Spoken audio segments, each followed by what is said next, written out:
हम चले थे अकेले, लोग जुड़ते गए और कारवा बनता गया।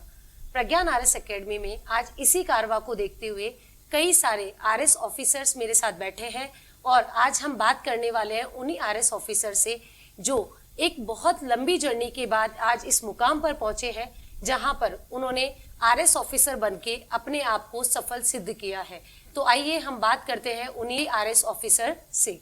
तो मैं आप सभी का प्रज्ञान आरएस एकेडमी की तरफ से बहुत बहुत स्वागत करती हूँ कि आप लोग आए और आपने अपना कीमती समय निकाला। देखिए, हम कुछ प्रश्न जो एक विद्यार्थी के मन में आरएस की तैयारी के दौरान रहते हैं उनके बारे में आज मैं बात करना चाहूंगी आपसे, क्योंकि आपने एक बड़ी कठिन तपस्या के बाद, इसे तपस्या ही बोलूंगी मैं, तपस्या के बाद आज आप इस मुकाम पे पहुंचे हैं और आज आप आरएस ऑफिसर बनके हमारे सामने बैठे हैं। तो आप बच्चों को कुछ गाइड करें, ठीक है? इसीलिए हम कुछ प्रश्न आपसे पूछना चाहेंगे जिससे बच्चों को मार्गदर्शन मिले। तो सर, मैं आपसे पूछना चाहूंगी कि एक आरएस का तैयारी के दौरान बच्चे के मन में कई सारे प्रश्न रहते हैं। तो सबसे पहले एक विद्यार्थी ये जानना चाहता है कि ये आरएस जैसा टफेस्ट एग्जाम कैसे पास किया जा सकता है और इसके लिए क्या रणनीति अपनाई जानी चाहिए? नमस्ते मैम। सबसे पहले तो प्रज्ञान एकेडमी की जो हमें यहाँ बुलाया उसके लिए धन्यवाद देना चाहूँगा। दूसरी बात, जैसा आपका प्रश्न ये था कि एक जो ये टफेस्ट परीक्षा है, तो मुझे लगता है कि कोई भी जो तैयारी कर रहा है आरएस की, तो उसके लिए सबसे बड़ी बात है कि यदि वो शुरू से इस बात को लेके चलेगा कि ये तो आरएस है, वो बहुत टफ है परीक्षा, तो एक शुरू में उसका मोटिवेशन डाउन हो जाएगा। मेरा कहने का मतलब ये है कि जहाँ तक मुझे लगता है कि आरएस को लेकर मेरा व्यू ये है कि यदि आपकी रणनीति सही है, आप जहाँ पर भी, मैं ये नहीं कह रहा हूँ कि कोचिंग करनी ज़रूरी है या फिर जिसके भी आप अंडर में काम कर रहे हैं या फिर तैयारी कर रहे हैं, अच्छे से आपको गाइडेंस मिल रहा है, तो ये इतनी टफ नहीं है। हम यहाँ बैठे हैं तो हम एक एक करके हमारा अनुभव साझा करेंगे। तो जो साथी अभी मुझे सुन रहे हैं तो उनको लगेगा कि आरएस बनना इतना टफ है नहीं, लेकिन उसके लिए आप ज़रूरी ये है कि आपकी रणनीति बिल्कुल सही हो, आप जहाँ पढ़ाई कर रहे हैं आपका जो मार्गदर्शन है वो आपका सही हो। एक स्टूडेंट कई सारे एग्जाम की तैयारी एक साथ करता है, कांस्टेबल, एलडीसी, एसआई, और साथ ही वो आरएस की तैयारी भी करता है। तो आपको क्या लगता है मैम कि इस बहुत सारे एग्जाम्स की तैयारी एक साथ करने के बजाय क्या एक पर्टिकुलर एग्जाम को फोकस करके तैयारी करनी चाहिए? मुझे ऐसा लगता है कि कोई भी एग्ज़ाम देने के लिए हमें अपने जो गोल्स हैं उनको हायर हमेशा सेट करना चाहिए, और अगर हम अपने हायर गोल्स रखेंगे तो इजीली हमारा जो हायर गोल होगा वो अचीव हो जाएगा। तो मुझे ऐसा लगता है कि हायर गोल रखते हुए हम प्रॉपर आरएस या आईएएस के लिए ही प्रिपरेशन करें, क्योंकि ये छोटे मोटे एग्जाम तो ऐसे ही निकल जाते हैं। जी जी, है ना? तो मुझे ऐसा लगता है कि हमें आरएस या आईएएस के लिए प्रिपरेशन करनी चाहिए। जी मैम, मैं आपसे इसमें मैं एक बात ऐड करना जी सर, चाहूँगा। बिल्कुल। जैसा मैम ने बताया कि एक हायर गोल रखना चाहिए, इस बात से मैं सहमत भी हूँ, लेकिन कई बार हम देखते हैं कि ग्रामीण पृष्ठभूमि से जो लोग आते हैं, जैसे मैं हूँ, तो मेरा एक टारगेट पहले से डिसाइड हो गया कि मुझे आरएस बनना है जी। लेकिन उस परिस्थितियाँ ऐसी होती है कि आर्थिक परिस्थिति आपकी साथ दे रही है कि नहीं दे रही है, तो आप यदि छोटी नौकरी की तैयारी आप नहीं कर रहे हैं लेकिन आपका टारगेट आगे का है, लेकिन कोई यदि बीच में कोई आपने एग्जाम दिया और आपका सिलेक्शन हो गया तो आप उसको ज्वाइन कर सकते हैं। जैसे मैंने कांस्टेबल किया उसके बाद में, लेकिन उसमें ये हुआ कि कांस्टेबल ज्वाइन करने से मुझे आरएस बनने में जो समय लगा वो थोड़ा ज़्यादा हो गया। लेकिन आप यदि अपना टारगेट एक हाई टारगेट रखते हैं, अच्छा टारगेट रखते हैं और आपकी आर्थिक स्थिति ऐसी अच्छी है तो आप उसको लेके चल सकते हैं, लेकिन टारगेट हमेशा हाई रखना चाहिए। इस बात से मैं बिल्कुल सहमत हूँ। बिल्कुल, सर ने जो बात बोली है मैम, मैं भी उसके साथ एग्री करती हूँ। बट कई बार क्या होता है, स्टूडेंट जैसे आरएस का आपने टारगेट रखा और बीच में कोई और एग्जाम उसी तैयारी के ड्यूरेशन में आ जाता है, तो आपको उसको करके एक छोटा टारगेट आप लेके उस बड़े टारगेट तक पहुंचने में आपको आसानी हो जाती है। मैम, ये भी देखा गया है कि जैसे आरएस प्री में कई स्टूडेंट को लगता है कि 2-3 महीने की तैयारी से मेरा आरएस प्री क्लियर हो जाएगा, और कई स्टूडेंट कर भी लेते हैं। तो क्या यह एक सही रणनीति है आरएस बनने के लिए? क्या मानते हैं आप? मेरा ये मानना है कि जैसे प्रीलिम्स जो एग्ज़ाम होता है वो ऑब्जेक्टिव होता है, तो उसमें थोड़े फैक्ट्स ज़्यादा पूछे जाते हैं, तो उसके लिए आप सफिशेंट है कि 2-3 महीने, मैंने भी इसी तरह तैयारी करके दिया तो प्रीलिम्स हाँ हो जाता है। लेकिन अगर हम बात आगे की तैयारी की करें, मेंस हो गया, तो उसके लिए फिर वो कोई मतलब नहीं है। आपने 2-3 महीने तैयारी करी और फिर आपने प्रीलिम्स पास कर लिया, फिर आप मेंस नहीं कर पाए, तो मुझे लगता है पूरी एक स्ट्रेटेजी होती है, वो पूरा प्रॉपर एक अपने पास होना चाहिए कि पहले आप मेंस की तैयारी करो, उसके साथ साथ आपकी प्रीलिम्स की भी तैयारी होती रहती है। फिर लास्ट जब आपका प्रीलिम्स आ जाता है तब आप बिल्कुल फैक्ट पे ध्यान देना स्टार्ट कर दो, तो वो बिल्कुल एकदम स्ट्रेटेजिक तरीके से आप तैयारी कर पाते हो, फिर आपका हो ही जाता है फाइनली। मैम ने बिल्कुल सही कहा है कि आरएस का जो प्री एग्जाम्स है वो 2-3 महीने की मेहनत से भी कुछ कोर सब्जेक्ट्स को कवर करके भी आप क्लियर कर सकते हैं, लेकिन आपका जो उद्देश्य है वो आरएस प्री क्वालिफाई करना नहीं है, आपका उद्देश्य है आरएस बनने का, जिसके लिए 2 और स्टेप्स होते हैं, आरएस मेंस और इंटरव्यू। अगर आप उनकी तैयारी पे अच्छे से फोकस नहीं करेंगे तो शायद जो आपका लक्ष्य है वहां तक आप नहीं पहुंच पाएंगे। इसलिए आपको आरएस फाउंडेशन जैसे कोर्स पे ज्यादा फोकस करना चाहिए, जिसमें आपका प्रीलिम्स, मेंस और इंटरव्यू की एक साथ तैयारी हो जाती है। चलिए, हर 12th के बाद हर एक स्टूडेंट का कुछ ड्रीम होता है, उसी ड्रीम को फोकस करके वो सब्जेक्ट्स को चूज करता है।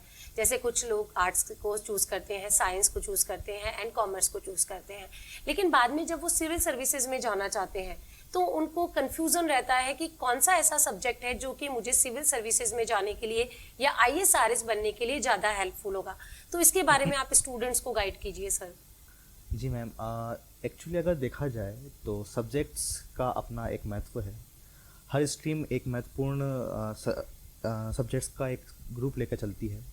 साइंस जैसे कि जिसमें फिजिक्स, केमिस्ट्री, मैथमेटिक्स, बायोलॉजी, साथ ही साथ ह्यूमैनिटीज़ के जो सब्जेक्ट हैं जैसे ज्योग्राफी है, हिस्ट्री है, और भी काफ़ी सारे सब्जेक्ट्स हैं। कॉमर्स के सब्जेक्ट्स जैसे कि अकाउंटिंग, ऑडिटिंग या फिर इकोनॉमिक्स हैं। सभी सब्जेक्ट्स महत्वपूर्ण हैं, लेकिन ये डिपेंड करता है उस स्टूडेंट के माइंड पर कि वो किस सब्जेक्ट को ज़्यादा प्रेफर करता है। अगर किसी व्यक्ति विशेष को लगता है कि मैं साइंस बैकग्राउंड में बेटर हूँ तो उसको साइंस स्ट्रीम के साथ ही आगे बढ़ना चाहिए। किसी को लगता है कि मैं ह्यूमैनिटीज़ में बेटर हूँ तो उसको ह्यूमैनिटीज़ में आगे बढ़ना चाहिए।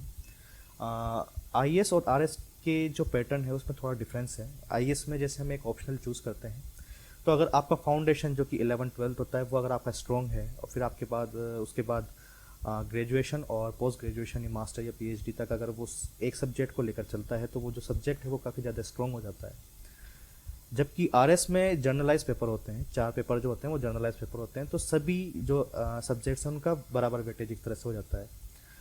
साइंस बैकग्राउंड वालों को ये बेनिफिट होता है कि उन्हें इनकी जो एनालिटिकल स्किल्स है वो थोड़ी ज़्यादा डेवलप हो जाती है, वो समझ जाते हैं कि क्या चीज़ पढ़नी है, क्या चीज़ छोड़नी है। आर्ट्स वालों के पास ये बेनिफिट होता है कि उन्हें ये पता होता है कि हाँ, मैं ज्योग्राफी मैंने पढ़ी हुई है, मुझे सिर्फ उसको रिवाइज करना है, उसको पॉलिश करना है।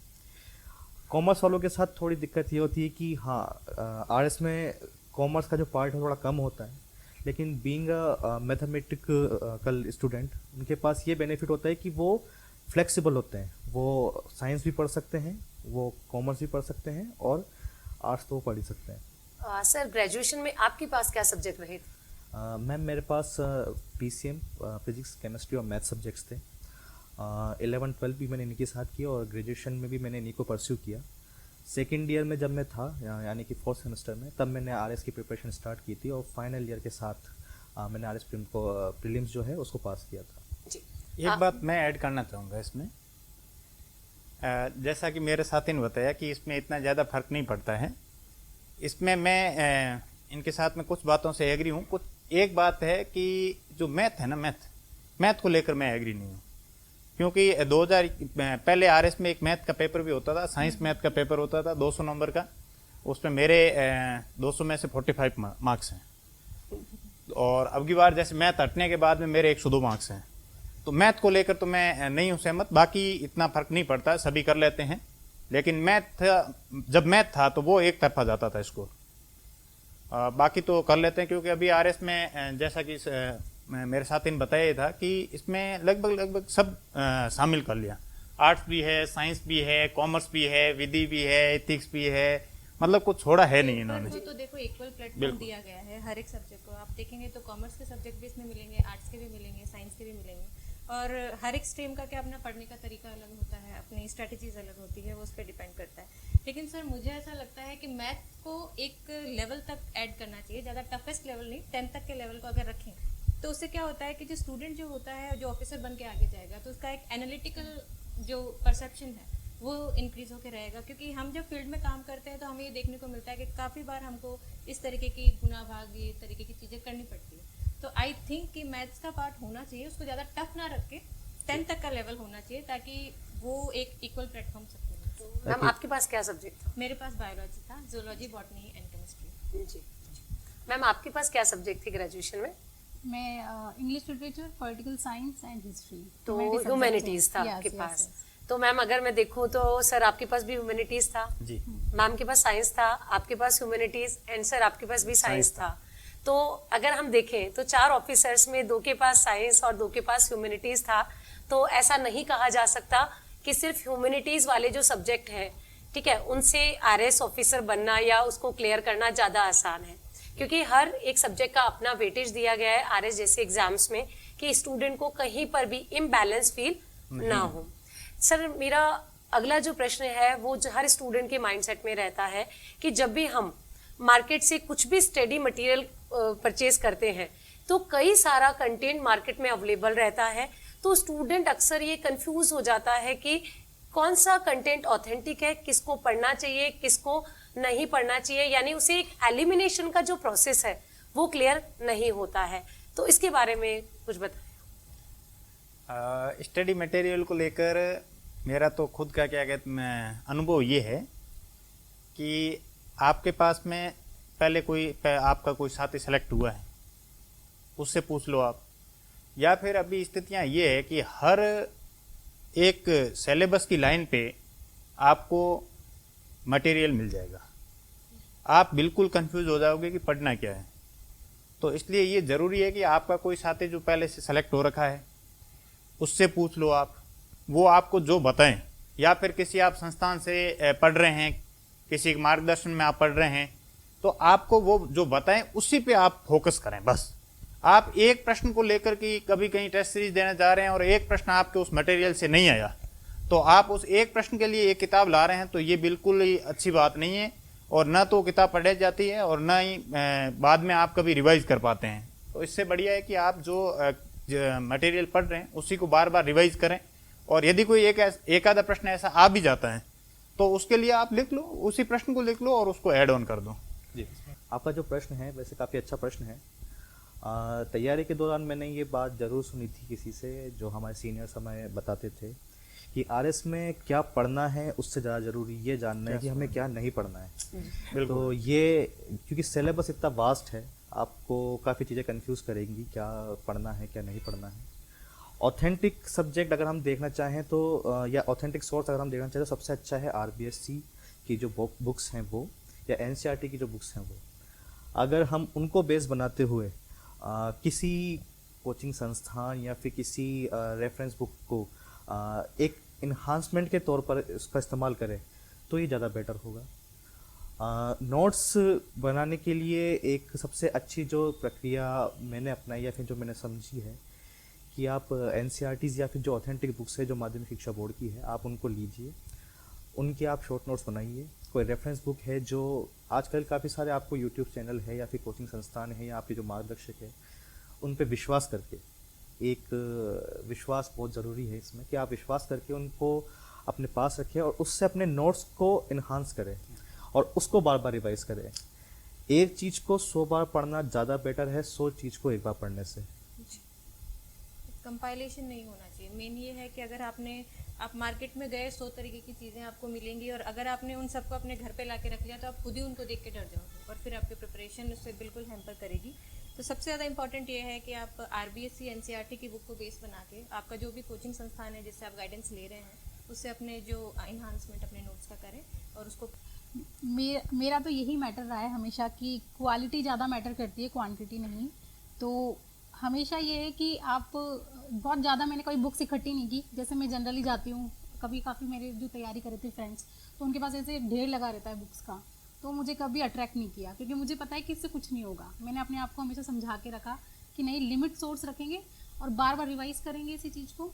बहुत ज़्यादा मैंने ऐसे बल्कि नहीं रखा अपने नोट्स को, तो बस उससे फिर ज़्यादा आपका ईजी हो जाता है, मैसी नहीं होता है। शॉर्ट नोट्स के बारे में वैसे जैसे मेरे साथी अधिकारी बता रहे हैं, पहले बात तो मुझे ये जानकर बहुत अचंभा हुआ कि इन्होंने 2 एग्ज़ाम के बीच में भी इन्होंने पढ़ाई की थी क्योंकि मैं तो अपनी पढ़ाई एग्ज़ाम से 2 या 3 दिन पहले छोड़ चुका था। हाँ, लेकिन ये शॉर्ट नोट्स का जो कंसेप्ट है मुझे वास्तव में बहुत पसंद है।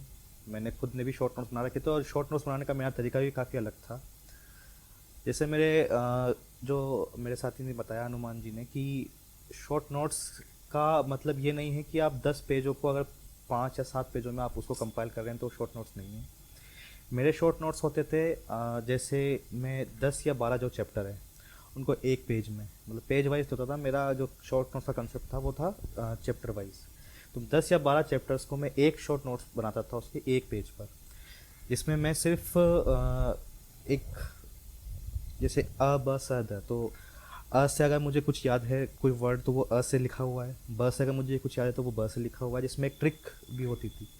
तो ट्रिक फॉर्म में या तो मैं उसको याद करता था या फिर मैं उसको याद करता था बिल्कुल शॉर्ट वे में, ताकि वो एक क्वालिटी भी मेंटेन रहे और ज़्यादा से ज़्यादा चीज़ें मैं कंपाइल कर सकूं। और वैसे मेरी सलाह है ये स्टूडेंट्स को, हो सकता है आप माने या ना माने, लेकिन एग्ज़ाम से 2 या 3 दिन पहले जो भी चीज़ें हैं बुक्स वगैरह उसको छोड़ देना चाहिए। प्रेशर नहीं लेना है। प्रेशर अगर आप लोगे तो जो आपको याद है शायद वो भी आप भूल जाओ। हाँ, ये आपका ठीक है, आपकी तरफ से ये है, लेकिन मेरी तरफ से ये है इसमें हो सकता है कि अपना अपना हो। आपका मत है कि 2 दिन परीक्षा से पहले छोड़ देना चाहिए, ये आपने खैर छोड़ा भी होगा, लेकिन मेरा ये मानना है कि 2 दिन पहले छूटता नहीं है भाई। किताबें बिल्कुल छूटती नहीं है, और मेरे दिमाग में ये चलता रहता था कि मैं जो अभी पढ़ रहा हूँ यही परीक्षा में आएगा, बाकी तो पहले वाला आएगा कि नहीं आएगा। एक्चुअली तो ये सब अपना मेरे अपना हाँ, ये मेरे साथ भी था ये प्रॉब्लम कि हाँ मुझसे ये छूटती नहीं है। या फिर मेरे साथ वाले जो थे, मैंने एक्चुअली जो पढ़ाई की है या तो वो मैंने लाइब्रेरी में की, मैंने रूम पे नहीं की, पढ़ाई की थी। तो लाइब्रेरी में जब बिताता था सभी आज प्रीलिम्स था, प्रीलिम्स में तो लगभग सभी लोग एग्जाम देते हैं। पूरी लाइब्रेरी में अगर 100 लोग पढ़ रहे हैं तो आप ये मान के चलिए 95% जो लोग हैं वहाँ पे, या 95 जो लोग हैं वो आरएस का प्रीलिम्स दे रहे होते हैं। बिल्कुल बिल्कुल राइट। ठीक है, तो वहाँ पर तो मेरे साथ ये असमंजस की स्थिति हो गई थी कि सब पढ़ रहे हैं और मैं बाहर घूम रहा हूँ, क्रिकेट खेल रहा हूँ तो, या फिर वॉलीबॉल खेल रहा हूँ, या मैं पार्क में घूम रहा हूँ। अब मेरे साथ ये क्या है, बचपन से ही है कि मैं जब भी या 10th का मैंने एग्ज़ाम दिया या 12th का मैंने एग्ज़ाम दिया, 8th का दिया, जैसे 8th में मैं मेट में भी आया था, तब भी मेरे साथ ये प्रॉब्लम थी कि मैं इससे पढ़ा जाता ही नहीं था। तो ये मेरा मैकेनिज्म है, ये नेचुरली आप कह सकते हो। तो प्रीलिम्स के पहले भी मेरे को और मैंने 2-3 जो यूपीएससी के कोई टॉपर थे, प्रज्ञान के मैंने कुछ वीडियोस देखे थे, या फिर मैंने और भी कोचिंग्स के जो यूट्यूब पे वीडियोस देखे, उन पे भी वो जो टॉपर्स थे, तो मुझे ये लगा कि वाह, मेंटालिटी मैच करती है तो अपन टॉपर ही बनेंगे फिर तो इसलिए अपन को अभी से फॉलो करना है। तो 2 या 3 दिन पहले अपन बुक्स छोड़ देते हैं। बुक्स जरूर छोड़ देता था, लेकिन मैं बात करना नहीं छोड़ता था। मेरे एक जो बात करने की आदत है कि मैं इंटरेक्टिव रखता हूँ हमेशा चीज़ों को। जैसे मेरे दोस्त थे, अब मेरा कोटा सेंटर आया था, तो मेरा दोस्त और मैं थे, वो दोनों बस बातें यही करते थे प्रीलिम्स के बारे में कि हाँ ये क्वेश्चन तूने पढ़ा है या फिर ये पढ़ा है। रिवीजन करने का तरीका मेरा हाँ थोड़ा सा अलग हो सकता है, लेकिन आप बुक्स मुझे लगता है कि मुझे प्रेशराइज करती है वो, मैं उससे थोड़ा सा स्ट्रेस में जाता हूँ, या फिर मुझे लगता है कि it can harm my performance. साथ ही साथ जब तैयारी के फेज़ में था मैं, तब भी मेरी जो स्ट्रेटेजी थी वो कुछ इस तरह की थी कि मैं 7 जो दिन थे उसमें 6 दिन तो मैं पढ़ाई करता था, और चाहे कुछ भी हो जाए संडे को मैंने बुक्स को हाथ नहीं लगाना तो नहीं लगाना, बस ये फिक्स था। तो वो तो बस नेचुरली हो चुका था कि मैं मानता हूँ कि हाँ शायद अगर मैं पढ़ता वो संडे को भी तो नहीं, आपके साथ में जब ऐसा हो रहा है तो आप अच्छे से कर रहे हो ना। जब संडे को रेस्ट लेके फिर 6 दिन बहुत बढ़िया कर रहे हैं आप, बिल्कुल। तो ये अपना है। 4th पेपर के टाइम पे मैंने जो मुहावरे अच्छा है, ये भी अच्छी बात है। मुहावरे पेपर में आ गए थे, तो फिर मुझे लगता है कि हमें शायद रिवाइज करना चाहिए। जैसा कि मैम एक आपने प्रश्न पूछा था कि मटेरियल के बारे में, तो मैं एक बात कहना चाहूँगा कि जो प्रज्ञान अकेडमी के जो अभी बुक्स वगैरह बनी हैं, जो पहले नोट्स थे, उनको पढ़ के उनको आप एक ले लीजिए सोर्स, प्रज्ञान के नोट्स ले लिए आपने, और उनको आप 3 बार पढ़ के उसके बाद में आपको जो लगता है कि इसमें से ये अभी तक मुझे याद नहीं हुआ है, तो उसके आप शॉर्ट नोट्स बना लीजिए। तो मुझे लगता है कि आप यदि प्रज्ञान के जो जितने अभी जो बुकलेट है उसको आप करते हैं और उसी पे फोकस रखते हैं और उसके बाद में उसको टेस्ट सीरीज में लिखते हैं, तो एक बेहतरीन ऑप्शन आपके पास में ये है। सर, मेरा अगला प्रश्न टेस्ट सीरीज को लेकर ये है कि टेस्ट सीरीज लिखना कितना जरूरी है एक आरएस प्रिपरेशन करने वाले कैंडिडेट के लिए? हाँ, इसमें मेरा मत तो मैं बताता हूँ, मेरे साथी भी इसमें बताएंगे। मेरा मत ये है कि टेस्ट सीरीज आपको यदि सिलेक्शन लेना है तो टेस्ट सीरीज लिखनी होगी। मेरा एक्सपीरियंस ये रहा, 2016 का जो मैंने मेंस लिखा था, उसमें मैंने टेस्ट सीरीज सिर्फ 2 कारण से नहीं लिखी। पहला कारण तो ये था कि मेरी रैंक कहाँ आएगी। और दूसरा कारण हमेशा यही रहा कि जो टेस्ट सीरीज में जो 7 दिन का शेड्यूल दिया वो मेरे कभी पूरा हुआ ही नहीं, और मैं इसलिए नहीं गया कि पूरा है ही नहीं तो फिर क्यों जाऊं। तो मेरी राय ये है कि आपकी रैंक क्या रहेगी ये आप जब देंगे तब पता चलेगा ना। हो सकता है कि आपसे भी मतलब कम तैयारी हो किसी की, कई ऐसे होंगे जो आपसे रैंक नीचे आएगी। तो आपको यदि पॉजिटिव लेना है तो आपके नीचे हैं अभी उसको ले सकते हो कि भाई अभी ठीक है हमारी स्थिति।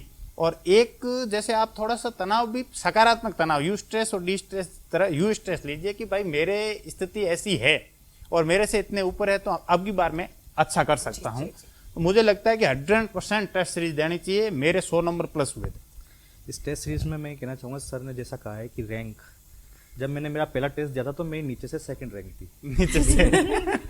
ये मेरा सेल्फ एक्सपीरियंस है कि, और ये बिल्कुल सही बात है जो भी उन्होंने कहा है कि अगर आप टेस्ट सीरीज देते हो तो 2-3 चीज़ें आपके माइंड में जरूर होती है, लेकिन वही है कि नहीं, नीचे से दूसरी रैंक थी तो फिर क्या लगा आपको ये बताओ। मुझे बस ये दूसरा लगा, टेस्ट देने की इच्छा हुई या? बिल्कुल बिल्कुल मुझे पता था कि मेरा मुझे एक्चुअली बात ये थी कि वो मेरा फर्स्ट टेस्ट था, इकोनॉमिक सब्जेक्ट था, और मुझे पता था कि मैं अच्छा परफॉर्म कर नहीं पाऊंगा, लेकिन मैं गया। हाँ, ये बात, ये गया ये कि positive था, बिल्कुल ये पॉजिटिव था। मुझे पता था कि मैं नहीं कर पाऊंगा, लेकिन मैं गया, मैंने दिया पेपर, और उसके बाद फिर जैसे जैसे मैं टेस्ट देता गया रैंक अपने आप इम्प्रूव होती गई धीरे धीरे। बिल्कुल।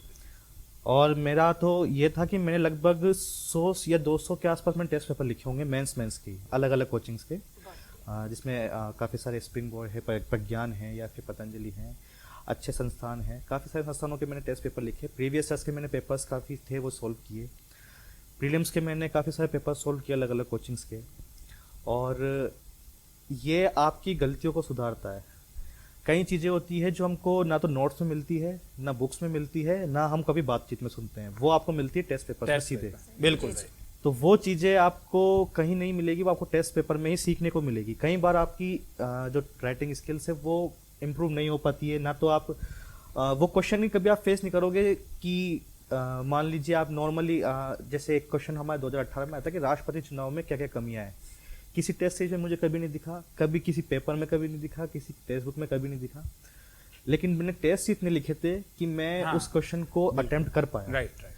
तो ये जो अटेम्प्ट करने की आपकी जो एबिलिटी है वो इंक्रीज आपकी टेस्ट सीरीज से होती है। मुझे ऐसा लगता है कि टेस्ट सीरीज अगर हम लिखते हैं तो हमारी एक हैबिट भी डेवलप हो जाती है कि 3 घंटे लगातार हमको पेपर को किस तरीके से हैंडल करना है, कौन से पोर्शन को हमें कितना वेटेज देना है, और कब कब हमें पेपर को कंप्लीट कैसे करना है। क्योंकि जब अगर हम विदाउट टेस्ट सीरीज लिखे हुए अगर हम पेपर देने जाते हैं ना, तो कई बार हमको ये प्रॉब्लम देखने को मिलती है कि हमारा पेपर ही कंप्लीट नहीं हो रहा। बिल्कुल। तो आप 20 से 25-30 नंबर तो आप वैसे ही लैक हो जाओगे किसी से, अगर आपने टेस्ट सीरीज लिखने की अपनी जो हैंड राइटिंग की स्पीड, आपकी हैंड राइटिंग किस तरीके की है, ये अगर आपने मेंटेन नहीं की। तो इसका खामियाजा मैंने ऐसे भुगता था कि मैंने टेस्ट सीरीज नहीं ज्वाइन की थी, और ये हुआ था कि पेपर कंप्लीट करने में ही मेरी जान निकल रही थी वहाँ पे, जब मैं चारों पेपर को कंप्लीट कर रही थी। और 4th पेपर के टाइम पे तो स्थिति ये थी कि मैं लिख भी नहीं पा रही थी। तो आई थिंक कि टेस्ट सीरीज को लिखना बहुत ज़्यादा इंपॉर्टेंट है, और आपके मार्क्स किस तरीके से आएंगे, आपकी राइटिंग प्रैक्टिस कैसी होगी, आपकी राइटिंग स्किल्स कैसे डेवलप होगी, वो सबसे ज़्यादा इंपॉर्टेंट। अगर कोई इसमें इन्हांसमेंट कर सकता है तो वो सिर्फ टेस्ट सीरीज। बिल्कुल मैम। मैं ये कहना चाहूँगी कि टेस्ट सीरीज हमको डिसिप्लिन सिखाती है। हाँ, तो हम क्या होता है टाइम मैनेजमेंट के अकॉर्डिंग हम अपनी आंसर स्किल्स को डेवलप करते हैं। और इसमें वही पर्सनल अपना एक्सपीरियंस बताऊंगी। तो यूपीएससी का भी 2020 वाला मेंस था, उसी टाइम पे मैंने टेस्ट सीरीज ज्वाइन की, लेकिन काफ़ी दूर था यहाँ पर सेंटर, तो मुझे जाने में आलस आता था, नहीं घर पे ही लिख लेंगे अपन। तो उसका ये कहीं ना कहीं आधा है आपका डिफरेंस, घर में बैठ के लिखने में और एक वहाँ जाके सबके बीच के लिखने में। एक पॉजिटिव एटीट्यूड भी होता है कि हाँ हम जा रहे हैं लिखने के लिए। तो जब आप एग्जाम देते हो तो अपनी वो नई जगह नहीं होती है, आपको लगता है अरे अपन ऐसे कई टेस्ट लिख चुके हैं, ये कोई बड़ी रियल एनवायरनमेंट फील बिल्कुल, होता है। बिल्कुल, मतलब right, कॉन्फिडेंस आ जाता है कि हाँ ये इससे बेटर तो अपन पहले ही लिख के आ चुके हैं। जी, बिल्कुल। अपन को पहले ही इतने अच्छे मार्क्स मिल चुके हैं। Right. तो ये जो एक चीज आती है ना, इसी से ही सबसे ज्यादा मेन चीज यही होती है। तो ये टेस्ट सीरीज हमें सिखा देती है। बिल्कुल। तो मेन आपकी बात को मैं आगे बढ़ाऊंगा। आपने जो कहा कि घर पे टेस्ट सीरीज नहीं देनी चाहिए, बिल्कुल सही बात है, नहीं देनी नहीं देनी चाहिए। मैं बताऊं कई साथी ऐसे मैं बिल्कुल जानता हूं पर्सनली उनको, उन्होंने ऑनलाइन टेस्ट लिया या फिर ऑनलाइन टेस्ट सीरीज ली, या फिर वो 3 टेस्ट देते नहीं थे और चौथे टेस्ट में वो 3 टेस्ट लेके जाते थे, ये कहते हुए कि मैं घर बैठ के कि घर जाके मैं ऐसे करके ये लिख के लाता नहीं हूँ। होता। उनसे कभी लिखी नहीं गई वो टेस्ट सीरीज। Exactly, और इसका फायदा exactly होता same। नहीं। आप यदि टेस्ट सीरीज अब दे ही रहे हैं, आपने फीस भर दी है, तो आप उसी संस्थान में जाके दीजिए जहां से आपने फीस भरी है। मतलब आप ऑफलाइन जरूर दीजिए, दूसरी बात कि टेस्ट सीरीज देने से एक बात आपको पता चल गई कि मैं गलतियां कहाँ कर रहा हूँ, और दूसरी कॉपियां भी तो देखने को मिल रही है ना आपको। भाई जो टॉप कर रहा है तो उसकी कॉपी कभी देख लो। कई बार ऐसा होता है कोई दिखाए बताए नहीं, लेकिन थोड़ा आप ध्यान रखो कि कौन लगातार ऊपर टॉप 10 में आ रहा है, तो एक आधा कोई दोस्त बना लीजिए, उसकी कॉपी देखिए कि भाई क्या लिख दिया ऐसा कि आप टॉप 10 में आ रहे हो। नहीं देने के पीछे ही मेरे अभी जो मेंस में था उसमें काफी क्वेश्चन छूट गए थे। अभी जो मेरा 20 वाला मेंस था यूपीएससी का, उसमें मेरे काफी क्वेश्चन छूट गए, तब मुझे लगा काश मुझे देनी चाहिए टेस्ट सीरीज तो हम नहीं चाहते कि आने वाले जो बच्चे हैं वो भी काश वर्ड को यूज काश करें। वर्ड का यूज करें। वो बिल्कुल सब भी टेस्ट इसको से दे। सर टेस्ट सीरीज में मुझे जो लगता है कि स्टूडेंट क्यों घबराता है कि स्टूडेंट पढ़ता बहुत है, लेकिन उसको लगता है कि जो मैं पढ़ रहा हूँ शायद मैं उसको लिख नहीं पाऊंगा। और राइट, वो राइट, वहां राइट, पर राइट। अपने आप को स्ट्रेस फील करता है कि मैं गया और मैंने ये सिलेबस नहीं कवर किया, मैं क्या लिखूंगा, और मैं लिखूंगा तो उसको टीचर पढ़ के क्या रिएक्ट करेगा, मेरे कितने मार्क्स आएंगे। इसी जिद्दोजहद में स्टूडेंट शायद उस सेंटर तक पहुंच ही नहीं पाता जहां तक उसे टेस्ट सीरीज लिखनी चाहिए थी। राइट। तो इसके बारे में क्या कहेंगे कि राइटिंग स्किल को कैसे बच्चा डेवलप करे कि उसमें वो कॉन्फिडेंस आ जाए कि वो टेस्ट सीरीज लिख पाए। इसका आंसर मैं ऐसे करूंगी कि जैसे हम कोई भी टॉपिक पढ़ते हैं, टॉपिक पढ़ने के बाद में आप सेल्फ इवैल्यूएशन करने के लिए सबसे पहले ये करो कि आप बिल्कुल। खुद के क्वेश्चंस खुद फ्रेम करो कि इस पर्टिकुलर टॉपिक से मुझसे क्या पूछा जा सकता है। फिर आप उसको 20 वर्ड्स, 50 वर्ड्स और 100 वर्ड्स के अंदर प्रैक्टिस करना स्टार्ट कर दो। जैसे आप इसकी प्रैक्टिस बहुत शायद एक निम्न लेवल के ऊपर होगी कि हम बहुत बेसिक क्वेश्चन बना रहे हैं, ये लिख रहे हैं, लेकिन उससे क्या होगा कि आपकी राइटिंग हैबिट जो होगी वो डेवलप होगी। तो मेरा मानना ये है कि अगर आपको ये जो फियर है, अपने अंदर फोबिया है, इसको हटाना है, तो उसका सबसे अच्छा तरीका ये है कि आप जैसे आपने 1-2 टॉपिक पढ़े, तो या तो आपका साथी कोई प्रैक्टिस कर रहा है या आपके साथ में पढ़ रहा है, आप उसको बोल दीजिए कि वो आपको क्वेश्चन फ्रेम करके दे, आप आपस में एक दूसरे का एवेल्यूएशन कीजिए, और या फिर आप खुद का ही क्वेश्चंस को फ्रेम करके और उनको बिना देखे लिखने की कोशिश कीजिए। उससे 2 फायदे ये होंगे कि कंटेंट आपको कितना रिटेन रहा है वो आपको पता चलेगा, और दूसरा सेल्फ एवेल्यूएशन में आप सबसे अच्छी तरीके से अपने आप को इवैल्यूएट कर सकते हैं।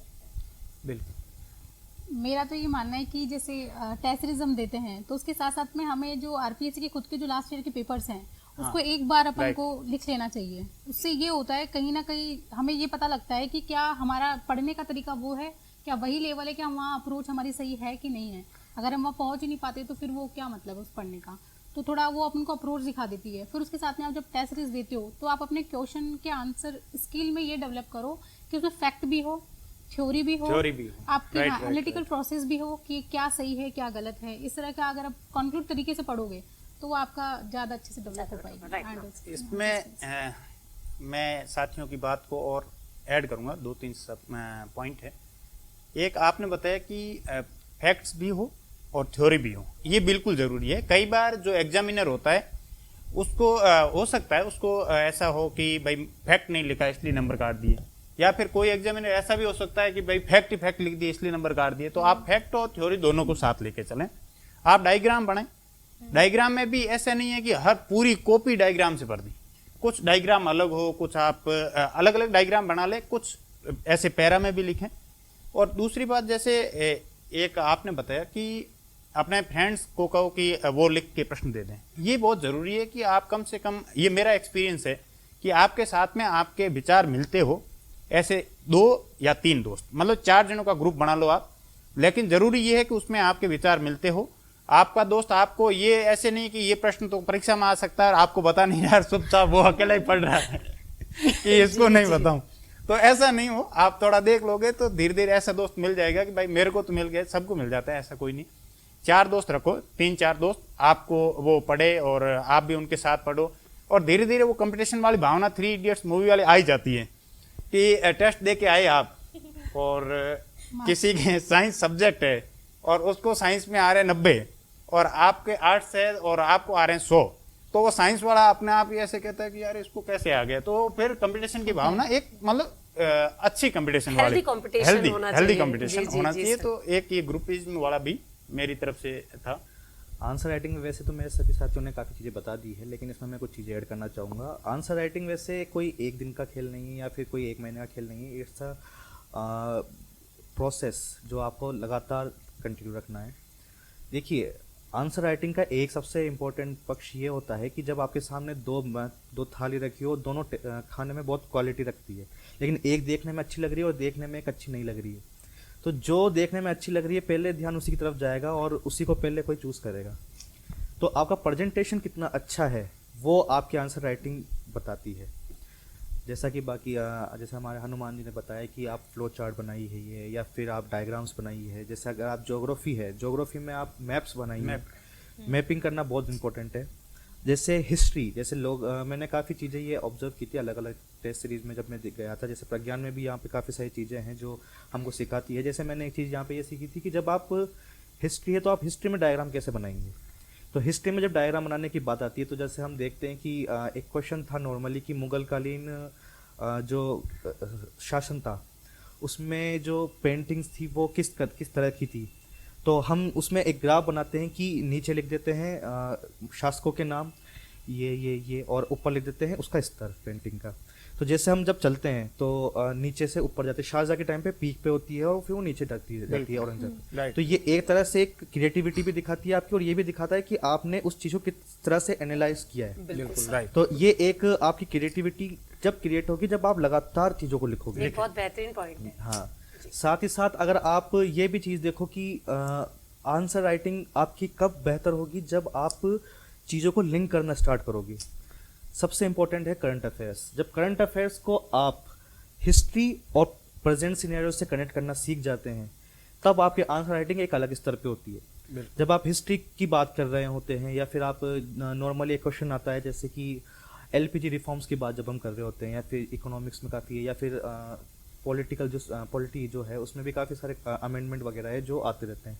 अगर हम हिस्ट्री का प्रेफरेंस देते हुए उसको करंट जो सिनेरियो है उसके साथ जोड़ें और फिर उसको जो होने वाला है उसके साथ एक वे फॉरवर्ड हम तैयार करें, तो ये एक फॉर्मेट तैयार करता है जो कि एक अलग स्टैंडर्ड या फिर आपको एक अलग लाइन में लाके खड़ा कर देता है, जो आपको एक सिलेक्शन और एक अच्छी पोस्ट, जो डिफरेंस क्रिएट होता है वो इन्हीं जगहों पे होता है। बिल्कुल। और भी ऐसी काफ़ी सारी जो छोटी छोटी चीज़ें मैंने आंसर राइटिंग में सीखी थी, जिसमें एक सबसे इम्पोर्टेंट ये था कि आप सब्जेक्ट को जब आप लिंक करना स्टार्ट कर देते हैं, जैसे कि एथिक्स है। एथिक्स में सबको ये लगता है कि हमें सिर्फ अच्छी अच्छी बातें करनी है, या हमको ये बात करनी है कि हाँ हमको सच बोलना चाहिए, ये करना चाहिए, वो करना चाहिए। लेकिन एथिक्स में एक्चुअली जो डिमांड होती है, जो मेरे को अब जितना मैं समझा हूँ, एथिक्स में मानवता के बाद संविधान भी अपने आप में एक बहुत मजबूत पक्ष है। अगर हमें संविधान, एक्ट, अधिनियम, ये इनकी हल्की भी जानकारी है और उसको हम अपने आंसर में उनको एड ऑन करते हैं तो एक पुख्ता जो जवाब होता है वो उसको हम तैयार कर पाते हैं।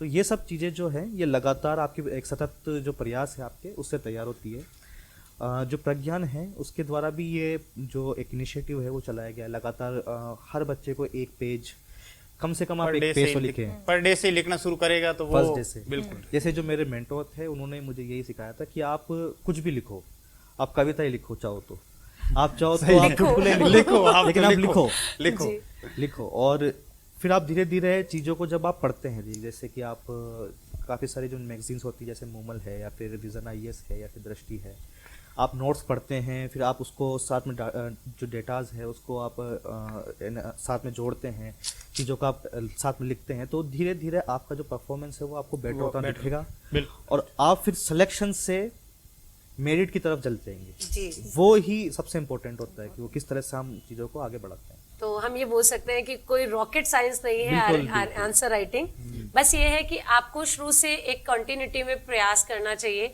आपकी कंसिस्टेंसी बनी चाहिए, डेली आपको लिखना है। जो आप पढ़ रहे हैं, जो सोच रहे हैं, जहां से प्रश्न पूछे जाते हैं, यहाँ से पूछे जाने की संभावना है, उनको आपको लिखना है। आप किसी भी फ्रेम में लिखें, जब आप लिखना शुरू कर देंगे बाद में आप उसको 15, 20 या जो आपका जो भी 100 वर्ड्स के क्वेश्चन है उसमें फ्रेम आसानी से कर सकते हैं, कनेक्ट करके अदर थिंग से। देखिए ऐसा मैंने सुना है, आप लोगों से मैं जानना चाहूंगी कि मैं करेक्ट हूं या नहीं, कि RS जैसे एग्जाम के लिए 8 से 10 घंटे कंटिन्यू पढ़ना चाहिए, डेली पढ़ना चाहिए, और बच्चे इस बात को लेके सुन के पहले ही हथियार डाल देते हैं कि मैम हमसे 8 से 10 घंटे की पढ़ाई नहीं हो पाएगी, तो शायद हम RS बन सकते हैं या नहीं।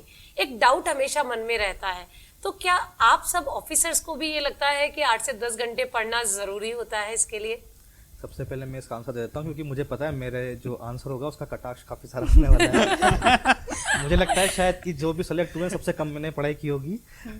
देखिए जैसा कि मैंने पहले ही बताया था, पढ़ाई को आप अगर जब तक इस तरह से मेजर करोगे कि मैंने 8 घंटे पढ़ाई की है या मैंने 10 हाँ। घंटे पढ़ाई की है, तो वो पढ़ाई आपको कोई कभी फल मतलब नहीं देगी। बिल्कुल राइट राइट। आउटकम आपका कब आएगा? जब आपकी एफिशिएंसी बेटर होगी। जैसे मेरा जो तरीका था पढ़ने का, हो सकता है उसमें थोड़ी कमी भी हो, लेकिन जो मैंने अपनाया था, मैं अपनी पढ़ाई को एक छोटे छोटे गोल्स या छोटे छोटे टारगेट्स के तौर पे रखता था। जैसे मैंने अगर कोचिंग में, संस्थान में मैंने 3 सब्जेक्ट के एक चैप्टर पढ़े, तो मेरा सबसे पहले उसमें ये होता था टारगेट कि मुझे 1 घंटे में वो जो पढ़ा है कोचिंग में, संस्थान में, उन 1 घंटे मुझे उसको रिवाइज करना है।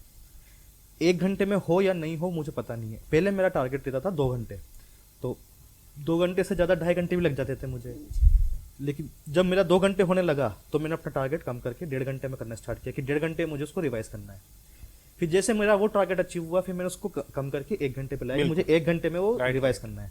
तो इससे मेरी एफिशिएंसी बढ़ गई कि मेरे को किस तरह से जो मैंने पढ़ा हुआ है, जो मैं अभी कुछ घंटे पहले पढ़ के आया हूँ, उसको मैं अभी कुछ घंटे बाद किस तरह से एफिशिएंटली उसको पढ़ सकता हूँ। कर सकता हूँ। उसके बाद जो मेरा टाइम बचता है, उस टाइम के बाद मैं अपने जो नोट्स है उसके इन्हांसमेंट के लिए मैं प्रयास करूँ। जैसे कि मैं करंट अफेयर पढूं, जैसे कि मैं कोई रेफरेंस बुक पढूं, उस नोट्स में उन चीज़ों को ऐड ऑन करूं। फिर उसके बाद करंट अफेयर पढ़ने के बाद मेरी एक बहुत ऐसी आदत पड़ चुकी थी कि मैं यूट्यूब पे एक चैनल है करंट अफेयर्स का, या फिर एक BBC हिंदी न्यूज़ करके भी है, तो और एक और यूट्यूब चैनल है, उसका नाम मैं अभी कनेक्ट कर नहीं पा रहा हूँ, वो भी एक न्यूज़ चैनल टाइप ही है। तो ये 2-3 जो यूट्यूब चैनल थे वो देखने की मेरी एक बहुत गंदी आदत पड़ चुकी थी, तो मैं वो देखे बिना मैं सोता नहीं था, कि मेरा फिक्स था। इंग्लिश मेरी थोड़ी सी शुरुआत में इतनी अच्छी थी नहीं, तो मैं इंग्लिश न्यूज़पेपर फॉलो कर नहीं पाता था, लेकिन क्योंकि मैं BBC हिंदी जो थे वो उसको देखता था, तो मुझे एक प्रोसेस पता चला कि ये किस तरह से एनालिसिस करते हैं चीज़ों का।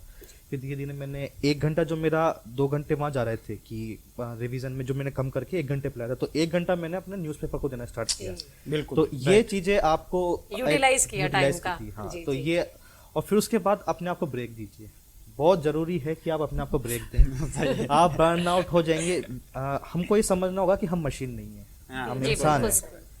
अगर हम अपने आप को सुपर ह्यूमन समझने लग जाएंगे, या हम अपनी क्षमताओं को नकारते हुए ये चीज करने लग जाएंगे कि नहीं यार, मुझे तो 10 घंटे 10 घंटे पढ़ना है। नहीं है। IAS है यार, ये RS है, सबसे बड़ा एग्जाम है, और मैं तो 10 घंटे से कम पढ़ूंगा तो पाप है। कि पाप है। तो ये पाप नहीं है, ये मैं आप सबको क्लियरली बताना चाहूंगा कि ये कोई पाप नहीं है। तो फोबिया निकालना वो पड़ेगा बिल्कुल दिमाग से। बिल्कुल। आप अपने टाइम को, अपने माइंड को इस तरह से एडजस्ट कीजिए, इस तरह से आप सेटल कीजिए कि आप चीज़ों को एफिशिएंटली करें।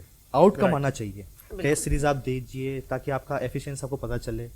आप खेलिए भी सही, आपकी कोई हॉबी है तो उसको परस्यू भी कीजिए। मूवीज़ देखिए, दोस्तों के साथ चाय पे की थड़ियों पे बैठ के चर्चा कीजिए, सब कीजिए, लेकिन आप अपने साथ ईमानदारी रखते हुए, बिल्कुल राइट। अपने साथ ईमानदारी रखते हुए ये जरूरी है, ये जरूरी है, Honesty सबसे आपकी बड़ी खुद के साथ होनी चाहिए और रिजल्ट ओरिएंटेड बिल्कुल। हमें काम करना है, ना कि टाइम बाउंड हो। बिल्कुल। सर आप क्या बताएं? टाइम बाउंड में मेरा बिल्कुल मैं सब बातों से सहमत हूँ आपकी बातों। एक बात है कि आप है ना, जब पढ़ाई को घंटों में तोलते हैं ना, जी तो सिर्फ वो तोलने लायक होती है, वो फिर आगे आप जब देने जाओगे ना टेस्ट या फिर परीक्षा देने जाओगे तो उस समय काम नहीं। बिल्कुल, अपने आप को मोर सेटिस्फाइड कर रहे हैं आप। आपने ऐसे किया, मैंने आज 10 घंटे पढ़ाई की, आप सिर्फ उसमें घंटे देख रहे हैं, पढ़ा क्या है, आप उसको अच्छे से कितना कर पाएंगे वो नहीं देख पाए। जी। दूसरी बात है कि यदि कोई ऐसा कहता है कि 12-12 घंटे पढ़ना चाहिए, मैं उसके साथ में नहीं हूँ, वो झूठ बोलते हैं। भाई 10-12 घंटे पढ़ाई हो ही नहीं सकती लगातार। कोई पढ़ सकते हैं क्या? ऐसे पागल हो जाए लगातार 12-12 घंटे पढ़े तो? हाँ ठीक है, आपकी कंटिन्यू 6 घंटे की पढ़ाई होनी चाहिए। परीक्षा जैसे नजदीक आती है, अपना दिमाग अपने आप ऐसे उस हिसाब से बिहेव करना शुरू कर देता है कि वो अपने आप पढ़ाई के घंटे बढ़ जाते हैं। आप क्या पढ़ रहे हैं वो बीच बीच में टेस्ट सीरीज लिख के आप उसको एनालिसिस करते रहें। मुझे लगता है कि 6 से 8 घंटे या फिर कंटिन्यू में यदि कोई कर रहा है 6 घंटे सफिशिएंट। बाकी परीक्षा जैसे जैसे आती है अपना दिमाग आराम से वो लेना, 1 घंटे बढ़ जाता है पढ़ाई। जी, मुझे ये लगता है कि कंसिस्टेंसी और परसिवरेंस इस एग्जाम के लिए की है। और दूसरी बात ये है कि घंटों में हम ना ही तोले तो ज़्यादा अच्छा है, क्योंकि प्रोडक्टिविटी हमें देखनी है कि बिल्कुल। कितनी देर हम पढ़ के और रिटेन रख सकते हैं, हमारी प्रोडक्टिविटी इनहेंस हो सकती है। कई बार ऐसा होता है कि हमारा दिमाग थक जाता है, लेकिन हम नहीं, मुझे तो आठ नहीं, घंटे मुझे का- 8 घंटे पूरे करने हैं। टाइम पूरे करने हैं। मैं पढ़ूंगा। तो क्या होता है कि एक सुडो टाइप का एक जो चीज है वो हमारे दिमाग में फ्रेम हो जाती है कि ये टॉपिक मैंने कंप्लीट कर लिया है, लेकिन मेरे दिमाग में वो नहीं है। नहीं, तो ये चीज़ नहीं होनी चाहिए। अगर आपको लगता है कि नहीं अब मैं अपने मतलब मेरे दिमाग में चीज़ें नहीं जा रही है, तो वहाँ पे आप 15 मिनट का 20 मिनट का ब्रेक लीजिए, या आप अपने घर वालों से बात कीजिए, बाहर अपने फ्रेंड से बात कीजिए। उसके बाद में अगर आपको लगता है कि आपको पढ़ना चाहिए तो आप पढ़ें, या फिर आप अपने सब्जेक्ट को चेंज कर लिए, आपको जो अच्छा लगता है वो काम करें। और ये होता है कि देखो प्रीलिम्स के लिए अगर आपकी डेट्स बिल्कुल पास में है तब तो आपको पढ़ना पड़ेगा, उसमें कोई वो नहीं है। लेकिन हाँ ये है कि अगर आप कंटिन्यूसली पढ़ रहे हैं चीज़ों को, ऐसा नहीं कि 6 घंटे 8 घंटे, आप रेगुलर करंट अफेयर्स को फॉलो कर रहे हैं, आप रेगुलर चीज़ों को देख रहे हैं, तो इतना ज़्यादा आपको मतलब अपने ऊपर प्रेशर लेने कई बार प्रेशर ऐसा होता है लेने की जरूरत घंटे नहीं। पूरे करने के चक्कर में हम सिर्फ टिक करते हैं, टिक ये करते टॉपिक हो गया, ये ये तो- टॉपिक हो गया, ये टॉपिक, और घंटे पूरे कर देते हैं कि हमने ये टॉपिक, कर लेकिन वो एक्चुअली जो हमारा मोटिव था, जो प्रीलिम्स को या मेंस को दृष्टि में रखते हुए वो विजन पूरा सॉल्व नहीं नहीं हो पाता। मेरे लिए हमेशा क्वालिटी मैटर करता है, तो मैं तो क्वालिटेटिव पढ़ाई की है हमेशा, तो कभी घंटों पे ध्यान नहीं दिया। और मैं जब दिल्ली में तैयारी करने गई थी तो मेरे ऐसे साथ के रूममेट्स थे जो रात को, मैं बता नहीं सकती, 3 बजे बैठते थे और सुबह तक पढ़ते थे, तो मैं घबरा गई स्टार्टिंग में। तो ये बात सही है, ऐसे ये बात पढ़ाई सही है। ऐसे पढ़ाई बिल्कुल, होती है। तो इनको कहते हैं बोनी। मैंने कोशिश किया कि मैं भी थोड़ा ट्राई करती हूँ, पर वो मेरा टाइप था ही नहीं इस तरीके से पढ़ के आना। तो फिर मैंने सोचा कि जब हम 10th और 12th में पढ़ते थे, हम खाते भी थे, हम स्कूल जाते थे आराम से, जी। हम गेम्स में भी पार्टिसिपेट करते थे, हम और भी एक्टिविटीज़ में भी हम जाते थे, फिर भी हम टॉप करते थे। रीज़न क्या था? मैंने ये सोचा कहीं ना कहीं ये कि हम अपनी नेचुरल प्रोसेस को ना भूलें, वैसे बिल्कुल नेचुरल प्रोसेस की तरह ही हम एग्जाम की तैयारी करें। बिल्कुल। हाँ, लेकिन आप 24 घंटे अपने दिमाग को अलर्ट जरूर रखिए। जैसे फॉर एग्जाम्पल अगर हम बाहर जा रहे हैं, हो सकता है आपको कोई चीज़ ऐसी मिल जाए कि अच्छा ऐसा भी हो सकता है, ये क्वेश्चन भी आ सकता है, ये भी कुछ नॉलेज वाली चीज़ है।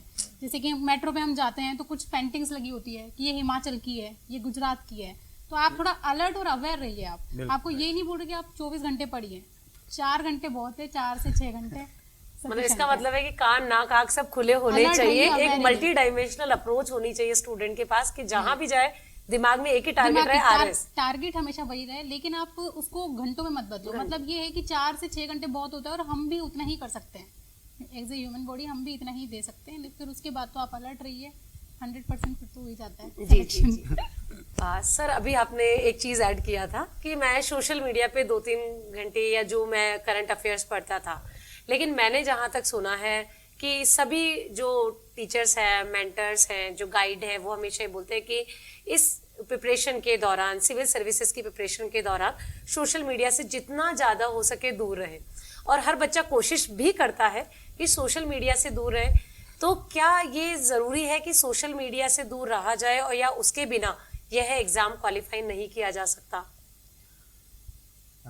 सबसे इम्पोर्टेंट बात यह है मैम कि आप सोशल मीडिया से क्या मतलब लेते हैं। जी सोशल मीडिया से मतलब अगर आपको लगता है कि इंस्टाग्राम पे रील्स देखना अगर सोशल मीडिया है तो हाँ उससे दूर रहिए। अगर व्हाट्सएप पे जोक्स को फॉरवर्ड करना है तो हाँ उससे आप दूर रहिए। बिल्कुल। मैं सोशल मीडिया से मतलब लेता था कुछ वेबसाइट्स हैं, जैसे PIB इंडिया एक वेबसाइट है, काफ़ी अच्छी वेबसाइट है। वहाँ पे आपको करंट अफेयर की काफ़ी चीज़ें मिल जाती हैं। इनसाइट IAS है, काफ़ी अच्छी वेबसाइट है जहाँ पे आपको करंट अफेयर काफ़ी मिल जाते हैं। हाँ, वो ठीक यूट्यूब है, यूट्यूब पे आपको काफ़ी सारी चीज़ें हैं, जैसे ओनली IAS है, ओनली RS है, प्रज्ञान है, या फिर और भी काफ़ी सारे जो चीज़ें हैं। वहाँ पे प्लेटफॉर्म्स है जहाँ पे आपको कंटेंट मिलता है, आपको बोरियत महसूस नहीं होती। जैसे आप राज्यसभा टीवी है, अब तो उसको संसद सभा टीवी कर दिया। राज्यसभा टीवी पे डिबेट्स होते हैं, वहाँ पर टू द पॉइंट बात होती है, या काफ़ी सारी चीज़ें हैं। ये भी आपका मनोरंजन भी करते हैं, वो आपको एक नया आयाम भी देते हैं सोचने का। ये आपको बताते हैं कि हाँ देश में क्या चल रहा है, क्या नहीं चल रहा है। हाँ, ये नहीं बताते कि क्या ट्रेंडिंग में चल रहा है। हाँ, जैसे भी राष्ट्रपति चुनाव ट्रेंडिंग में चल रहा है। हाँ, ये पता चलेगा कि इसमें प्रोसेस पे जाना है। हाँ, इसमें मेरा प्रश्न ये था कि आपने इतनी साइट्स बता दी है ना, ये ठीक है। जैसे मैं हूँ या फिर मेरे जैसे कोई साथी है, मैंने साइट तो मेरे को देखनी है भाई, मेरे को सिर्फ ये साइट देखनी है, और मैं गया और जाके थोड़ा बहुत कुछ और देखना शुरू किया, और साइट का बाद में पता चला 1 घंटे बाद कि मुझे ये देखना था। तो दिक्कत ये आ रही है इसमें कि हम जब यूट्यूब पे जाते हैं, स्टूडेंट अवेयर नहीं होता बेसिकली देखना कहाँ है उसे। एक्चुअली नहीं, यूट्यूब पे जब जाते हैं तो इतनी सामग्री पड़ी है कि आपको चलो कॉमेडी देखना शुरू कर दिया आपने, पता चला 1 घंटे बाद कि मुझे उस साइट पे जाके करना था कुछ काम? नहीं, हमें इसमें- प्रोडक्टिव यूज लेना है सोशल मीडिया बिल्कुल। का। फॉर एग्जांपल जैसे अगर हम खाना खाने बैठे हैं तो कई बार ये होता है, इवन इंटरव्यू के टाइम पे, मेंस के टाइम पे मैंने फॉलो अप किया था कि राज्यसभा के जो इम्पोर्टेंट कुछ आते थे साइंस से रिलेटेड और कुछ आते थे डिबेट या पॉलिटिकल जो इम्पोर्टेंट इश्यू चल रहे होते थे उस टाइम पे, तो उनके जो 1-1 घंटे के सीरियल आते थे उनको फास्ट फॉरवर्ड करके आप कान में ईयरफोन लगा लो और अपना खाना खाओ, तो वो क्या होगा कि आपका एक प्रॉपर यूटिलाइजेशन ऑफ टाइम हो जाएगा कि आपने खाना खाते खाते आपका एक टॉपिक या फिर आपका एक कंटेंट इंक्रीज हो गया। तो उस तरीके से अगर हम सोशल मीडिया का इस्तेमाल कर रहे हैं तो वो एक प्रोडक्टिव यूज हो गया। लेकिन अगर हम ये सोच रहे हैं कि हम करने कुछ बैठे थे, हम पहुंच गए शॉपिंग की वेबसाइट पे, फिर वहां पे हमने चीजें देखना स्टार्ट कर दिया, ये गर्ल्स के तो साथ वो अभी टाइम है ना, तो पता चला 2 घंटे चले 2 गए। घंटे चले गए, मैंने कुछ खरीदा भी नहीं और विंडो शॉपिंग करते करते अपना टाइम बिल्कुल, बर्बाद कर दिया। तो Actually ये मैं- चीज नहीं होनी चाहिए। इसमें क्या है कि जैसा कि पहले इन मैम ने भी कहा था, डिसिप्लिन आपको रखना है और जैसा मैंने बताया था ईमानदारी खुद के साथ। यस राइट, ये सबसे वो हर सबसे जगह बड़ी बात ये ये apply है, होती हर है। जगह अप्लाई होती है ये बात। अगर आप अपने मन को इस चीज में काबू नहीं कर सकते तो आप एक बेहतर प्रशासक भी नहीं बन पाएंगे। कंट्रोल आना ठीक है, ये कंट्रोल आपको बहुत ज़रूरी है। आपको पता है कि अगर मैं पर्टिकुलर वेबसाइट पे जाऊंगा या किसी सोशल मीडिया ऐप पर जाऊंगा तो वहाँ पर मेरा टाइम खपेगा, तो वो खपेगा। आप कोई भी डिफेंस मैकेनिज्म अपना सकते हैं, जैसे मैंने किया था कि मुझे पता था अगर मैं व्हाट्सएप पे जाऊंगा और मेरे दोस्तों के मैसेज आएंगे तो मुझे रिप्लाई करना पड़ेगा, और अगर मैंने उसका रिप्लाई किया तो उधर से रिप्लाई आएगा, Reply वो आएगा। बातें चलती जाएगी। हाँ। तो मैंने अपना व्हाट्सएप अकाउंट इसलिए डिलीट भी किया था कुछ टाइम के लिए, लगभग 1 साल तक तो मेरा व्हाट्सएप अकाउंट डिलीट था। टेक्स्ट मैसेज में मैं कभी बार मैं कर लेता था बात। इंस्टाग्राम है वो मैंने कभी यूज़ नहीं किया था ड्यूरिंग प्रिपरेशन। जो मैंने प्लेटफॉर्म बताए हैं, जैसे कि सर ने कहा था कि अगर आप यूट्यूब पे इतना सारा कंटेंट है और आप जैसे कॉमेडी वीडियो देख रहे हो तो फिर वो कॉमेडी वीडियोज आती रहती है, तो इसका भी मेरे पास एक ये सोल्यूशन था कि सोशल मीडिया पे क्या होता है, जैसे यूट्यूब के जैसे चैनल है, यहाँ पे एक एल्गोरिदम काम करता है। अगर आप एक पर्टिकुलर टाइप की ही वीडियोस देख रहे हैं तो वो आपको recommendation आती है। रिकमेंडेशन आती रहेगी। तो ये अपने आप आपको पता चल जाएगा कि आप किस ट्रैक पे जा रहे हो। अगर आपको लगता है कि हाँ मैं एक सीरियस स्टडी की तरफ अगर मैं जा रहा हूँ तो आपको अपना यूट्यूब की जो वॉल है वो भी आपको कैसे दिखेगी, आपको कभी ना कभी या तो राज्यसभा टीवी दिख रहा होगा या आपको स्टडी आई दिख रहा हाँ, होगा, आपको शॉपिंग दिखेगी ही नहीं, कॉमेडी दिखेगी ही कॉमेडी नहीं। दिखेगी नहीं। जी जी जी। तो ये अपना जैसा माइंड हम मेडअप करना चाहिए, जैसे कि मैम ने कहा अवेयर जैसे हम रहेंगे, जैसे हम अपने माइंड को मेडअप करेंगे, हमारे आसपास का एनवायरनमेंट भी कुछ उसी तरह से बन जाएगा, हमारे दोस्त भी वैसे बनेंगे, हमारी बातें भी वैसी होंगी और हमारे जो थॉट्स होंगे वो भी कुछ उस तरह के होंगे। बिल्कुल। जैसे अगर मैं अपनी भी बात बताऊं, नॉर्मली अगर हम जैसे अभी हम बात कर रहे हैं, नॉर्मली हम जैसे बात भी कर रहे हैं, तो अभी मेरे पास बहुत सारी चीज़ें दिमाग में चल रही है कि हाँ ऑटिस जाना है, ये करना है, वो करना है, ये सब बातें चल रही है। तैयारी के टाइम में मुझे ये लगता था कि यार 20 मार्क्स में ये सही रहेगा, 10 मार्क्स में ये ठीक रहेगा या 5 मार्क्स में ये ठीक रहेगा, तो वो हमारा माइंड उसी तरह से हाँ, सेट बैक हो ऑफ द जाता है। माइंड आपके क्या चलता है वो बहुत इंपॉर्टेंट होता है। Right. जैसे कि हमने सभी ऑफिसर्स से जाना, तो सोशल मीडिया से दूर नहीं रहना है, लेकिन उतना दूर रहना है जो हमारे रिजल्ट को इफेक्ट करे। जैसे हमारे जो सोशल मीडिया प्लेटफॉर्म है, यूट्यूब है, इंस्टाग्राम है, या आपका टेलीग्राम है, व्हाट्सएप है, इन सभी का आपको यूज करना है, लेकिन उतना ही यूज करना है जिससे आपका जो रिजल्ट है उसमें इनहेंसमेंट हो और उसमें अपग्रेडेशन हो। आपको वीडियोस देखना है यूट्यूब पर, लेकिन वो वीडियोस आपके स्टडी से रिलेटेड होनी चाहिए, करंट अफेयर से रिलेटेड होनी चाहिए। व्हाट्सएप पे भी अगर आप चैट कर रहे हैं तो आप अपने जो ग्रुप स्टडी के लिए जो आपने ग्रुप बना रखा है या अदर कोई इंस्टीट्यूशन का या अदर कोई स्टडी ग्रुप है वहीं पर कनेक्ट रहना चाहिए। एक्स्ट्रा चीजों को हमें थोड़ा टाइम के लिए, जब तक कि हमारे ऑफिसर नहीं बन जाते तब तक हमें उससे दूर रहना चाहिए। एक्चुअली अभी जो स्टूडेंट्स हैं उनके साथ एक बहुत डायलमा वाली सिचुएशन है, क्योंकि स्टूडेंट अभी रिसेंटली आरबीएससी एंड सीबीएसई ने अपने 12th के रिजल्ट्स डिक्लेयर किए हैं, तो स्टूडेंट कंफ्यूज रहता है कि आफ्टर 12th प्रिपरेशन करनी चाहिए या आफ्टर ग्रेजुएशन प्रिपरेशन की जानी चाहिए। तो मैं आप सब लोगों से जानना चाहूंगी कि इस डिलेमा की सिचुएशन से बच्चा कैसे बाहर आए, थोड़ा आप उन्हें प्लीज गाइड करें।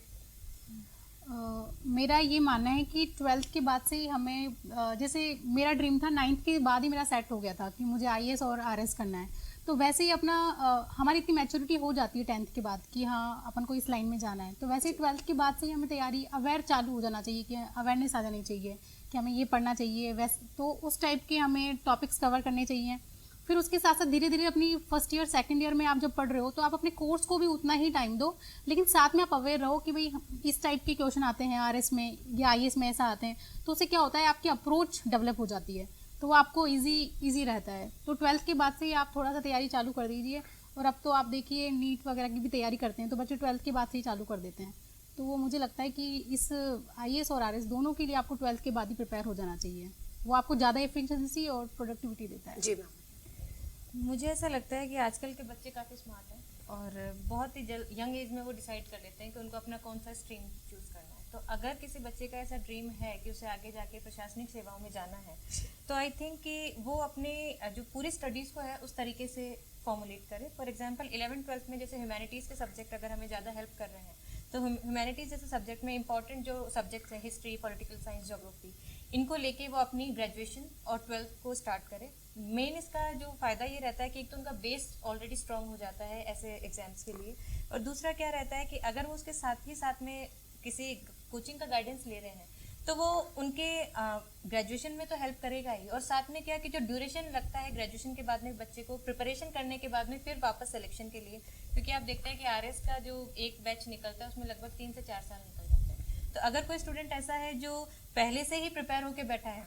और अगर जैसे ही वैकेंसी आती है वो उसमें अप्लाई करता है और उसकी प्री स्ट्रेटेजी की वजह से वो उस एग्जाम को क्वालिफाई कर पाता जी, है, तो ये आई थिंक ये एक अच्छी स्ट्रेटेजी है किसी के लिए अपने टाइम को बचाने के लिए, कि अगर वो बहुत सारे साल अपने इन्वेस्ट नहीं करना चाहता प्रिपरेशन में और सिलेक्शन के अंदर, तो आई थिंक 12th के बाद में अगर कोई करता है तो ये बहुत अच्छा स्टेप है। मैं तो बिल्कुल इसके पक्ष में हूँ कि 12th के बाद ही आपको स्टार्ट करना चाहिए कि आपको किस लाइन में जाना है, किस डायरेक्शन में जाना है। जैसे मैं 12th के बाद, मैं खुद का एग्जांपल लूँ, 12th के बाद मैंने एक ड्रॉप लिया था IIT के लिए, वहाँ पर मेरा हुआ नहीं सिलेक्शन। उसके पश्चात मैं जयपुर आया, जयपुर से मैंने BSc परस्यू की और सेकेंड ईयर से मैंने तैयारी में स्टार्ट की। वैसे मेरे सबकॉन्शियस माइंड में था कि मुझे गवर्नमेंट जॉब के लिए तैयारी करनी है, लेकिन आई वॉजंट क्लियर कि मुझे SSC के थ्रू जाना है या फिर मुझे RPSC के थ्रू जाना है या फिर मुझे UPSC के थ्रू जाना है। टाइम लगता है चीज़ों को सॉर्ट आउट करने में, लेकिन हो सकता है मैं थोड़ा लेट हो गया था। लेकिन आजकल की, जैसा कि मैम ने बताया, आजकल के जो बच्चे हैं वो काफ़ी स्मार्ट हैं, काफ़ी डायनामिक हैं, उनकी जो सोच है वो काफ़ी खुली हुई है। जैसा मुझे 1 साल लगा तो उनको शायद 1 महीना लगे जी। और अभी तो काफ़ी सारे सेमिनार्स हैं, काफ़ी सारी जो कंसल्टेंट्स हैं वो आपको गाइड करते हैं, बताते हैं कि आपको किस फील्ड में किस तरह से आपका अपना करियर बनाना चाहिए। तो इन माय ओपिनियन 12th के बाद अगर आपको फाउंडेशन अपना स्ट्रॉन्ग करना है तो ग्रेजुएशन के साथ आप प्रिपरेशन करना स्टार्ट कर सकते हैं, जैसा कि मैंने किया। धीरे धीरे आपको पता भी चल जाता है, क्योंकि आपके पास एक टाइम हो जाता है। जैसे आप ग्रेजुएशन के बाद आपके पास एक पीयर प्रेशर होता है कि हाँ, अब मेरी ग्रेजुएशन हो चुकी है, मुझे कुछ ना कुछ कहीं ना कहीं जाना है, करना ही है। लेकिन वहाँ पर आपके पास एक फ्री टाइम होता है, एक फ्री स्पेस होता है, जहाँ पर आप अच्छे से अपने प्लान को फॉर्म कर सकते हैं और उसके बाद उसको एग्जीक्यूट कर सकते हैं। इसीलिए मेरे हिसाब से foundation batch is far better than after graduation. बिल्कुल। सर, इस बारे में आपका क्या सोचना है? मैं भी मेरे तीनों साथियों के साथ जो बात की है उनसे सहमत हूँ बिल्कुल। ग्रेजुएशन के बाद में यदि आप करते हैं तो उसके क्या है प्लस माइनस क्या है, और 12th के बाद करते हैं उस पर थोड़ी मैं बात करना चाहूँगा। भाई 12th के बाद में जब आप आ रहे हैं, आपका विजन क्लियर है कि मुझे करना क्या है, और आपके पास में 3 साल है। 3 साल में आपने, चलो 1 साल आपके थोड़ा बहुत आपको लगा कि भाई समझ लिया ठीक ठाक, फिर आपके पास में 2 साल है, उसमें आप बहुत अच्छे से कर लोगे। आप यदि ग्रेजुएशन के बाद में करते हैं, ग्रेजुएशन के बाद में ही आपने डिसाइड किया कि मुझे ये करना है, तो आपका 1 साल तो समझने में गया, फिर 2 साल ऐसे ही गए, फिर पता चला 4 साल भर्ती पूरी नहीं हुई, तो पता चला 5-6 साल वेस्ट हो गए। 5-6 साल तो आफ्टर ग्रेजुएशन। जी, आफ्टर ग्रेजुएशन। जी, तो मुझे लगता है कि सबसे बेहतर तरीका है, और इस संबंध में प्रज्ञा ने अभी 27 जुलाई को सेमिनार भी रखा हुआ है। तो आप 12th के बाद में जैसे ज्वाइन किया प्रज्ञान, तो आपको पर डे पहले दिन से ही आपको लिखने की प्रैक्टिस यहाँ से शुरू करवा दी, तो 1 साल बाद आप इस स्थिति में तो हो ही जाओगे कि मुझे करना क्या है, RS में आता क्या है। जी, जी। उसके बाद में आपके पास में जो 2 साल है उसमें आप बिल्कुल अपनी जो तैयारी है उसको धार दें, और जब आपका ग्रेजुएशन जैसे ही होगा उसके साथ साथ आपके जैसे वैकेंसी आई है तो उसमें आपका श्योर सिलेक्शन हो जाएगा, क्योंकि आपको 3 साल मिले हैं और आप ग्रेजुएशन के बाद में डिसाइड ही कर रहे हैं, तो फिर आप पता नहीं 4 साल भर्ती चल जाए तो वो एक थोड़ा ग्रेजुएशन उसके बाद 4 साल भर्ती, 2 साल की तैयारी, तो ये एक लंबा प्रोसेस हो जाता है। हाँ, और उसमें भी फर्स्ट अटेम्प्ट में आप क्वालिफाई कर ले, इसके चांसेस कितने हैं वो भी कम हो जाता है। दूसरा, ग्रेजुएशन के बाद में आपके ऊपर प्रेशर भी आ जाता है कि आपको अब ये करना है, जबकि 12th के बाद में जब आते हैं आप, तो आपके ऊपर कोई प्रेशर नहीं है। आप 3 साल तक तो आराम से कोचिंग कीजिए, आराम से आपको जो आपके ग्रेजुएशन में सब्जेक्ट हैं लगभग वो सब्जेक्ट अभी RS में ही है, तो आप वो भी पढ़ रहे हैं, साथ में ये भी कर रहे हैं, और साथ में आंसर राइटिंग भी कर रहे हैं, जी तो मुझे लगता है कि यदि कोई अच्छे से रणनीति बनाता है, मुझे लगता है ग्रेजुएशन के बाद ना होके वो 12th के बाद में आए। और जैसे अभी 27 तारीख को है अपना सेमिनार है, उसमें आए, वो आप देखें कि क्या रणनीति है, उस संबंध में पूरा बताया जाएगा। तो मुझे लगता है कि 12th के बाद में जो आपका टारगेट है उस पर काम कर देना शुरू कर देना। बिल्कुल, जैसे भावी आरएस ऑफिसर्स ने मुझे बताया और आपने भी जाना, तो आरएस की जो तैयारी है वो आप 12th के बाद ही स्टार्ट कर सकते हैं। तो जिन बच्चों का अभी 12th का रिजल्ट डिक्लेयर हुआ है, चाहे वो सीबीएसई से हो चाहे आरबीएसई बोर्ड से हो, उनको अपने लिए एक स्ट्रेटेजी तैयार की जानी चाहिए कि किस प्रकार से उन्हें 12th के बाद ही इस जर्नी के लिए शुरू कदम बढ़ा देना चाहिए। और इसके लिए अभी रिसेंटली हम लोग एक सेमिनार भी ऑर्गेनाइज करने वाले हैं 27 जुलाई को, जिसमें ऑफलाइन और ऑनलाइन दोनों रूप से आप भाग लेकर ये जान सकते हैं कि 12th के बाद कैसे आप अपनी प्रिपरेशन को आगे ले जा सकते हैं। और जैसे ही आपका ग्रेजुएशन होगा और 21 साल कंप्लीट होंगे, तो फर्स्ट अटेम्प्ट में आपके आरएस बनने की जो संभावनाएं हैं वो भी हायर साइड में होगी। मैं यहाँ पर आए सभी आरएस ऑफिसर्स का बहुत बहुत धन्यवाद करती हूँ कि आप सब आए और आपने बहुत सारी चीज़ों के बारे में स्टूडेंट्स को अवगत कराया और उन्हें बहुत गाइड किया। इस तरीके की चर्चा हम आगे भी आप लोगों के साथ करते रहेंगे। आप लोगों के आने के लिए बहुत बहुत धन्यवाद। Thank you so much. Thank you.